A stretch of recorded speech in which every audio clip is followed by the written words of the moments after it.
What's up mga kaidol? So dalawang site na naman po natapos natin, no?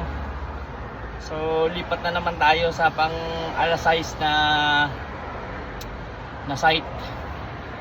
So kita nyo mga kaidol yung mga aparatos ko. Ito mga kaidol, oh. Parang spray ng mangga.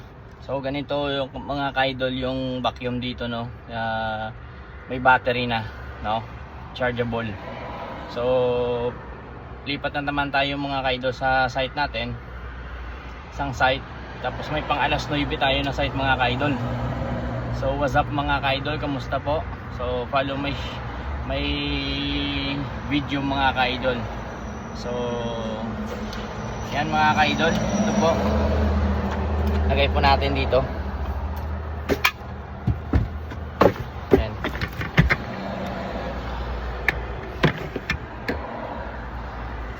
Vacuum po mga kaidol.